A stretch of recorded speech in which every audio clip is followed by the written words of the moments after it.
Hey everybody, it's Tim Heidecker. You know me, Tim and Eric, Bridesmaids, and Fantastic Four. I'd like to personally invite you to listen to Office Hours Live with me and my co-hosts, DJ Doug Pound. Hello. And Vic Berger. Howdy. Every week we bring you laughs, fun, games, and lots of other surprises. It's live. We take your Zoom calls. Music. We love having fun. Excuse me? Songs. Vic said something. Music. Songs. Music. I like having fun. I like to laugh. I like to meet people who can make me laugh. Please subscribe now. Welcome to Mom and Dad Are Fighting, Slate's parenting podcast for Monday, January 16th, the summertime already edition. I'm Jamilah Lemieux, a writer, contributor to Slate's Care and Feeding parenting column, and mom to Naima, who is 9 3/4, and we live in Los Angeles. I'm Zach Rosen. I host a different show called The Best Advice Show, and I live in Detroit with my family. I'm the dad to Noah, who's 5, and Ami, who's 2. I'm Elizabeth Newcamp. I write the homeschool and family travel blog Dutch Goose. I'm the mom of 3 littles, Henry who's 10, Oliver who's 8, and Teddy who's 6. We live in Colorado Springs, Colorado. Today on the show, we're responding to a letter that was somewhat shocking to us.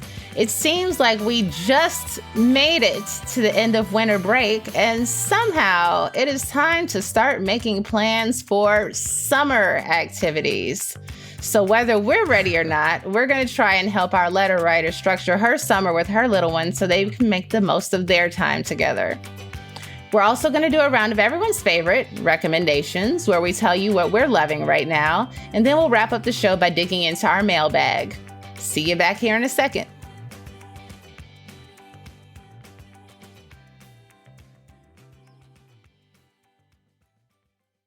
It's hard to stick with working out. For years and years, I tried to figure out a routine that I could actually follow. It never worked. It really never worked until I started doing Peloton about a year and a half ago, and now I do it 3 to 5 times a week.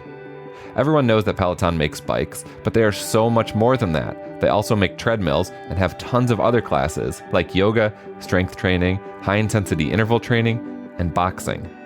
I don't have the bike or the treadmill, but I use Peloton all the time. I do those classes in my living room, on my yoga mat. I love them. Peloton instructors have a variety of different training backgrounds and styles of motivation that work for people of all fitness levels. They can get you moving, whether it's a 10-minute power walk or a 30-minute endurance ride. Peloton offers thousands of on-demand classes available 24/7. That means you can work out whenever and wherever it's convenient for you. Try Peloton risk-free with a 30-day home trial. New members only, not available in remote locations. See additional terms at onepeloton.com/home-trial. This episode is brought to you by KiwiCo. If you've been listening to the show for a while, you know that I love to surround my kids with different things that we can explore together, be it in the garden or doing an art project or something hands-on that just kind of makes learning fun. Well, KiwiCo knows a thing or two about delivering those moments of discovery through fun, hands-on projects. Each month, kids get to tinker on a new project that introduces them to different science, technology, engineering, art, and even math concepts. We recently got a kit where we built our own ukulele. So not only did we get to learn how a ukulele is made, how sounds are made, we also got to play around with this finished musical instrument that is absolutely playable. Make 2023 a year of discovery with KiwiCo. Get 50% off your first month plus free shipping on any crate line with code MOMANDDAD at kiwico.com. That's 50% off your first month at kiwico.com, promo code MOMANDDAD. We are back and ready to hear our listener question, which is being read, as always, by the lovely Shasha Leonard. Hi, Mom and Dad. I'm a first-time mom and had my daughter in April of 2022. I'm a teacher, so I will have the summer off to be with my daughter. I'm both looking forward to this and dreading it. The winter break reminded me about how I do my best when my time is structured. I live in a place with lots of outdoor activities, and I love hiking, biking, gardening, etc. Do you have any suggestions on how I can structure my summer so I don't go crazy? I'm planning on finding mom and kid meetups, like at the library, and going to those. But what else can I do to fill my summer? Thanks. Needing a structured summer. What else can I do? I love a good structure to things. So this is like, I have so many ideas. I do want to say though, if you are listening to this and you're thinking summer is so far away, summer camp registrations largely open in February. Many of them book the first week that they are open. Consider this your public service announcement to Google best list of summer camps in my area right now. Or if your kid is at daycare, childcare, school that they're going to continue at, look for that email that's coming, because when you miss those things, it's terrible. So that's my advice to everyone else. This letter writer has very important. A baby, but I feel like I just sent an email to my friends being like, okay, guys, what camps are we doing? How are we doing this? Like all of that kind of stuff.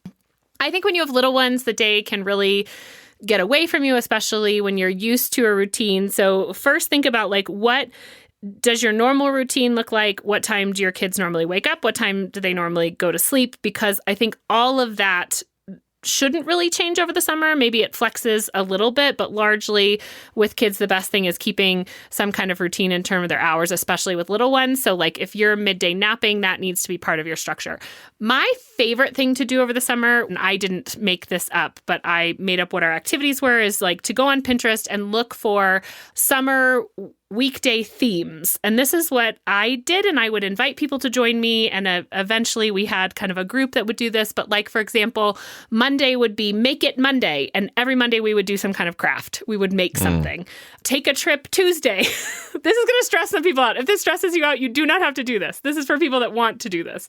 And if you're not doing this, you are not about your child's summer is not ruined. This was more about me and needing something to do. We did Water Wednesday, which was always a crowd pleaser. Thoughtful Thursday, which is where we did something for, like, the theme of the activity was to do something for someone else. So service, or just even making cards to send to grandparents, like whatever it is, something thoughtful. And then Friend Friday.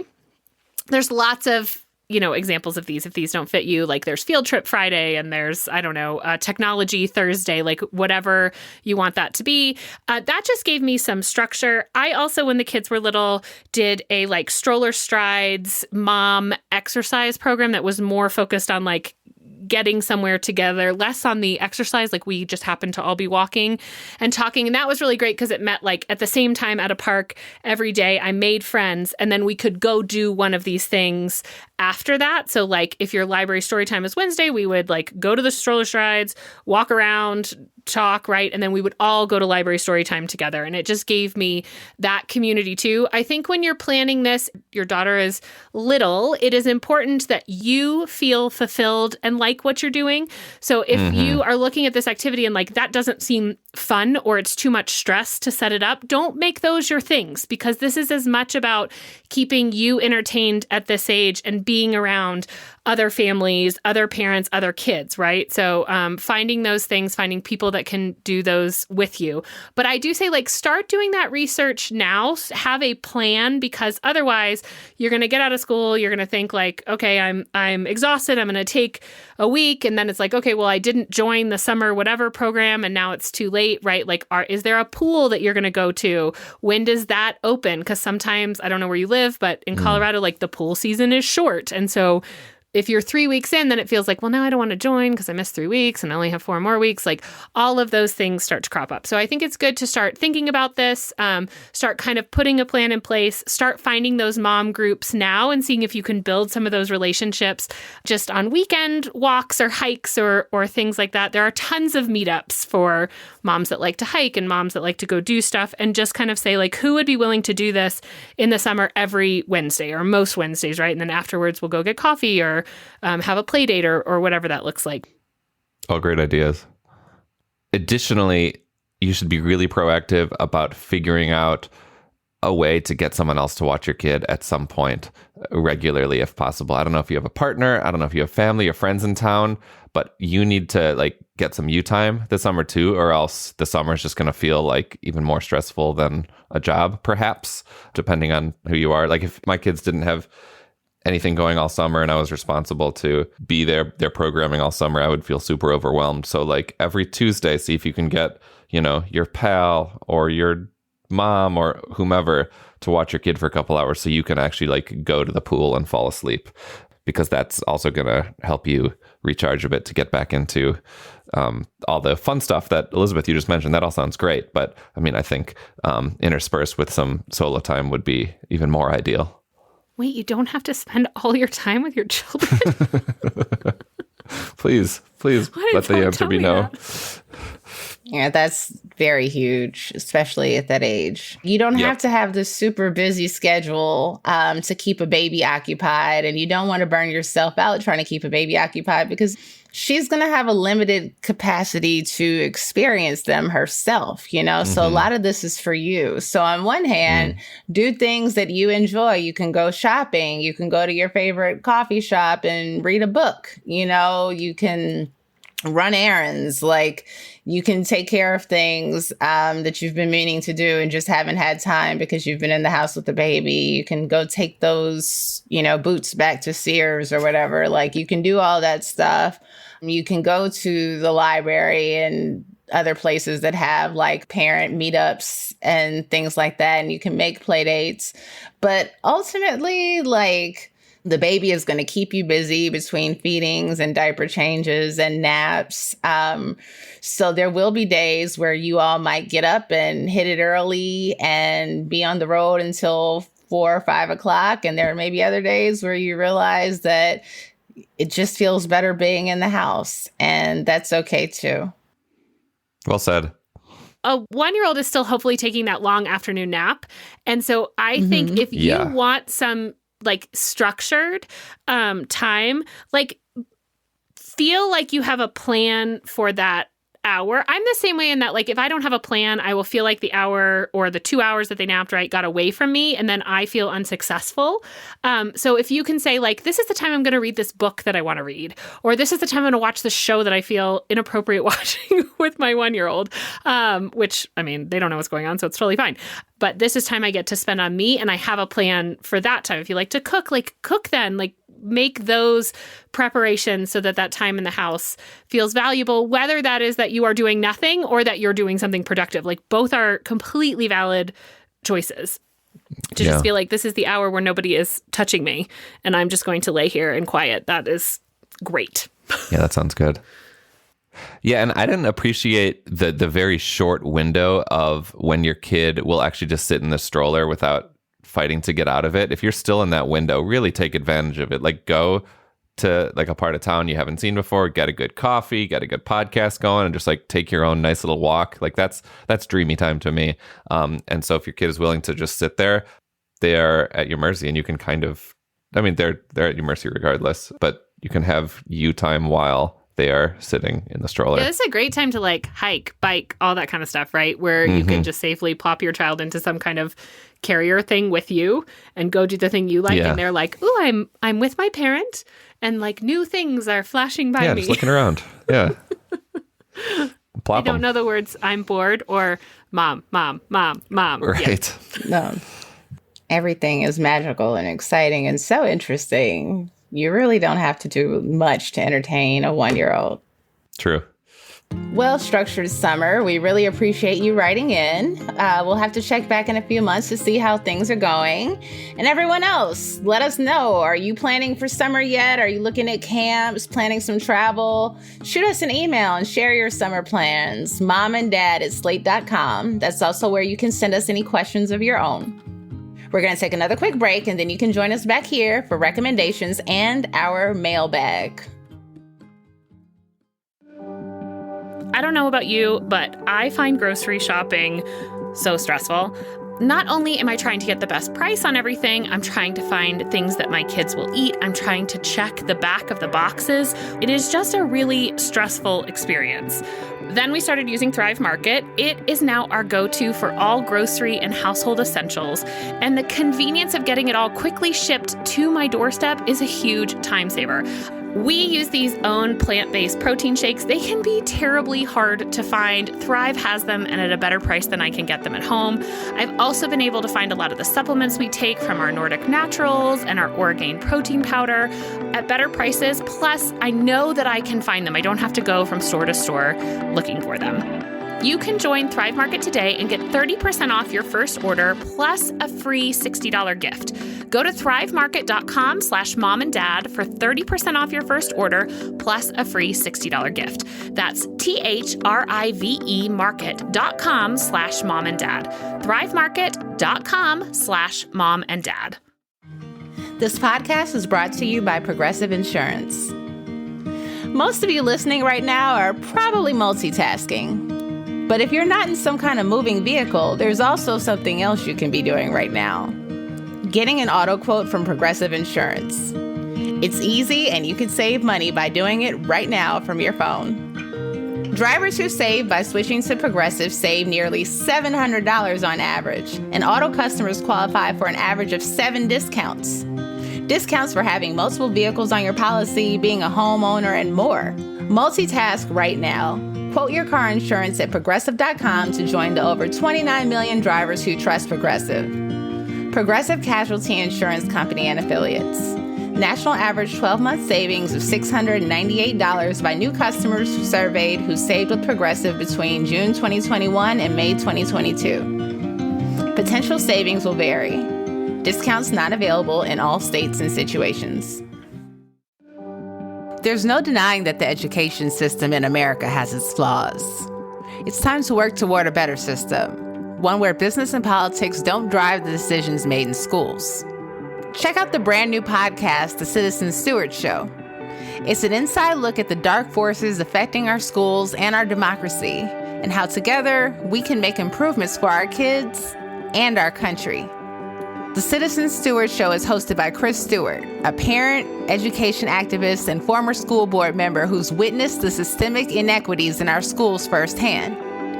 Each week, he and co-host Ravi Gupta, former Obama staffer and superintendent of a network of charter schools in the South, dive deep into the top headlines that aren't being covered. They share an inside look at the perils and promise of education and democracy in America, with no topics off limits. Join the conversation with the Citizen Stewart Show every Tuesday on the Lost Debate Podcast Network. You can find the Citizen Stewart Show on Amazon, Spotify, Apple, YouTube, or wherever you get your shows. It is finally time for recommendations. Elizabeth, what are you recommending?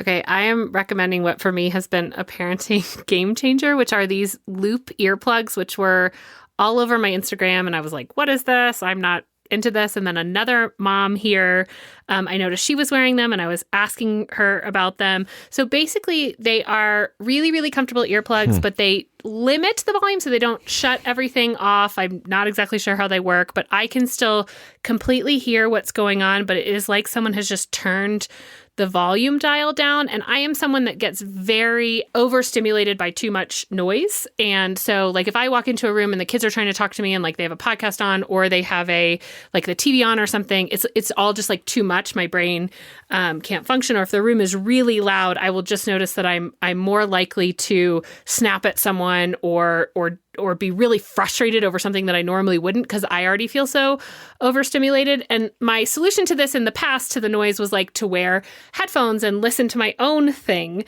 to drown it out. But the problem was that kind of took me out of the whole scenario, right? So I'm like listening to my podcast and doing something and the kids are in the room, but I know they're there, but I can't really hear them. This just like dampens the noise. They do have ones that create complete silence, but I have these ones called the Engage. They're super comfortable. I brought them to Vegas and wore them a bunch of places there too, like when we were just in loud places. And I just feel like I'm able to be a better parent in some of these scenarios because I'm not overstimulated. And so I'm able to be there for the kids. And it's just been a huge help being a calm, not overly hyped up parent at home with a lot of noise. Very cool. I'm checking them out. I like that there's a bunch of different color options. They're kind of cool. Yeah, they're cute. Yeah. What color do you have? I got just like a clear. Nice. Very cool. Zach, what about you? I'm going to recommend making your own soup stock. It's so easy. You can do it with whatever you have lying around.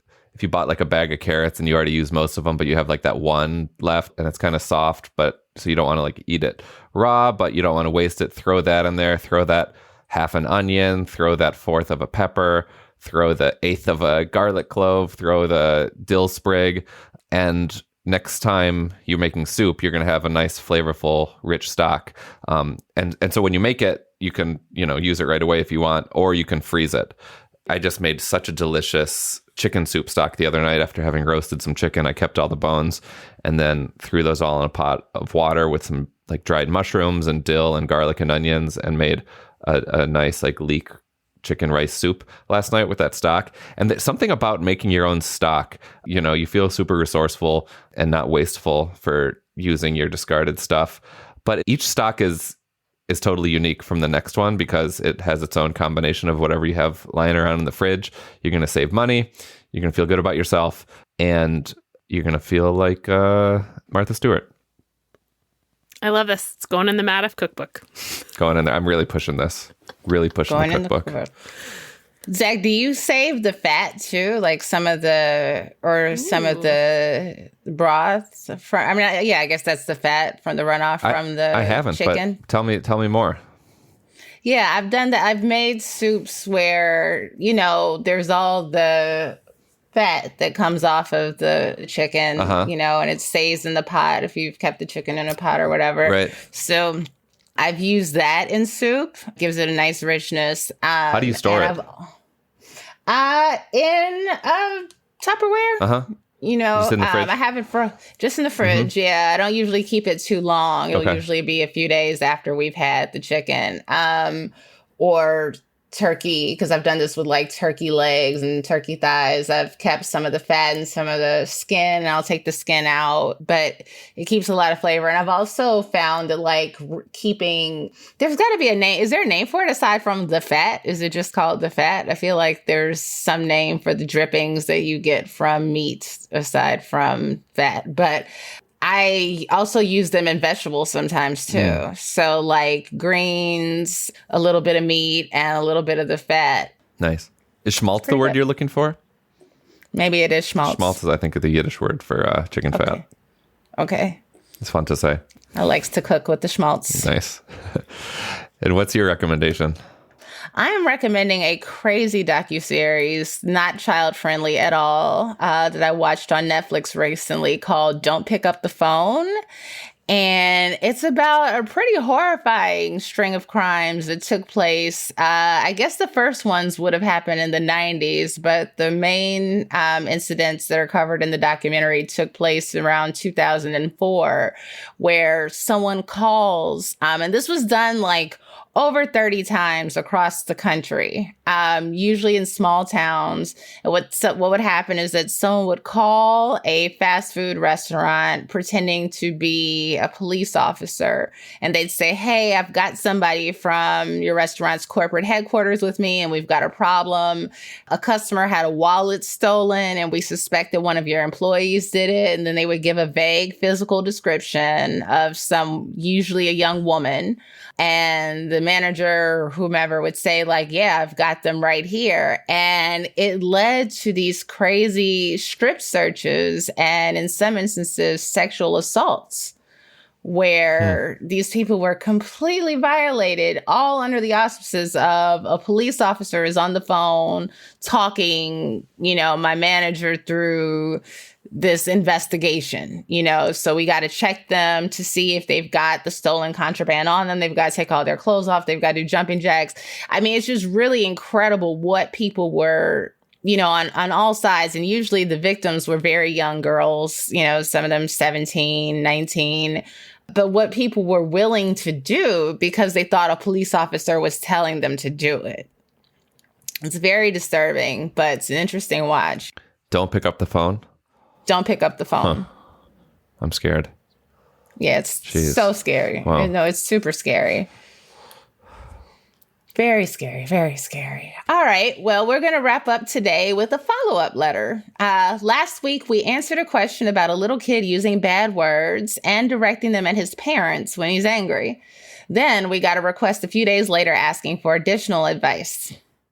Hi, Mom and Dad. Thank you for your recent response to a question about a younger kid calling parents names such as stupid. I found your responses very helpful for times when my daughter is angry or upset, even though she's older than the kid in the question. However, I'm currently struggling with an 8-year-old who hits, kicks, and calls me names when she's not angry or upset. My response is to let her know that this is not okay in what feels like every way I can possibly think of. I've tried responding calmly, I've tried connecting, and I've tried responding angrily. But no matter how I respond, it doesn't seem to register with her at all. I have two simultaneous reactions when this happens. One is not good, but the other I think is totally reasonable. The first not good reaction is to think, this behavior obviously means that I have not prevented her from turning into a psychopath, and she's well on her way to that destiny as an adult, and as such, I now need to freak out. So I stomp out of the room. But the other response, which I feel is actually kind of reasonable to think, is, if someone is hitting and kicking and calling me names and refusing to respect the boundaries that I am setting, then I don't have to stick around and put up with it. So I stomp out of the room. This all, of course, feels wrong after the fact, but if talking doesn't work either, what should I be doing instead? It feels like anything less than leaving the room is a big neon sign saying, this is no big deal. And yet, it continues. Ugh, please help. Thank you. Wow. This is difficult. Elizabeth, what do you think? Well, so much of this rings true with kind of our early days with Henry before we understood that he had PANDAS, which is autoimmune encephalitis and swelling of his brain, which I've talked about many times. And so that leads me to provide the advice to say, it is not you. Setting a boundary is very good. But when kids react like this, when adults react like this, right, what we know is that it is their inability to know how else to deal with some kind of big feeling. And it doesn't always have to be anger, right? Like any feeling can feel really big. I suspect that something else is going on. And I think that this is a conversation that you need to have with your pediatrician, that you probably need to have some labs run. You need to meet with a therapist. You may need an occupational therapist. All of these evaluations to get some more information. And I say that because when we talked about it being a young child, that seemed like, okay, they're using their words to express their anger. They may not know better. We're learning. We're helping them set those boundaries. At this age, one, it's not about the anger anymore. You're saying it's happening all the time. And two, they clearly know that this is not how you interact with someone. And so I just really encourage you to get some more information and find out what is going on. And it is so hard. I mean, I think I've cried on the show a few times talking about how much we as parents internalize this stuff and think like, well, I did this, or it was because I'm not enforcing these boundaries, or I don't know what I'm doing. And to just, hear like, hey, there could be something else going on that you have no control over, that you don't know about. But now that you are seeing the signs, who else can you bring onto your team to give you some more information? For me, it was so hard to go into a doctor and say, my child is acting this way because it felt embarrassing that like I had caused this. And so I just really encourage you to have an honest conversation with a doctor that you trust, or call up a new therapist that says they do anger management in children or preteens and say, this is what I'm dealing with. It seems outside of the normal and I need help.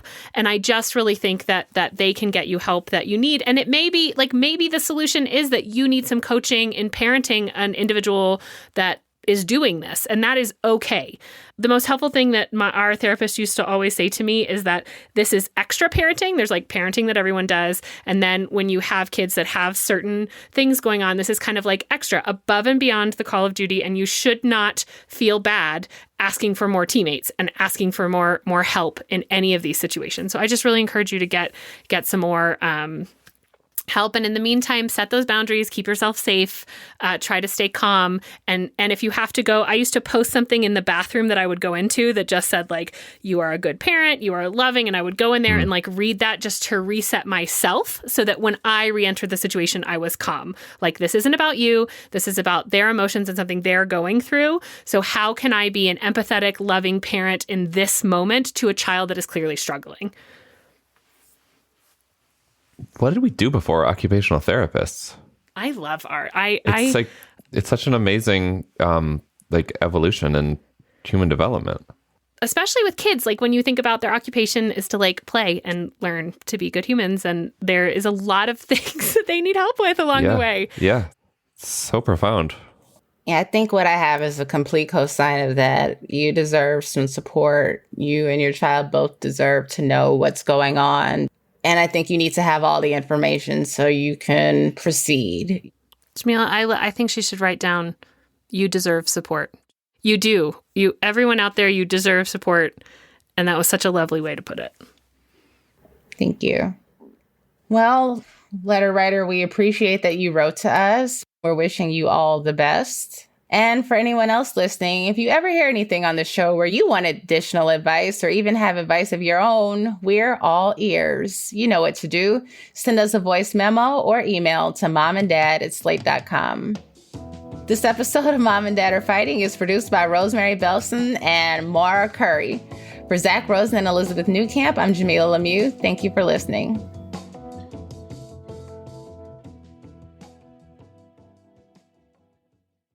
It's hard to stick with working out, but with a variety of products and classes, Peloton makes finding the motivation easy.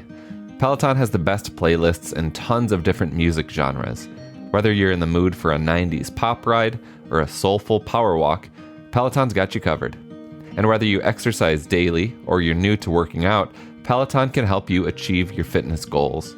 Try Peloton risk-free with a 30-day home trial. New members only. Not available in remote locations. See additional terms at onepeloton.com/home-trial. It's hard to stick with working out, but with a variety of products and classes, Peloton makes finding the motivation easy.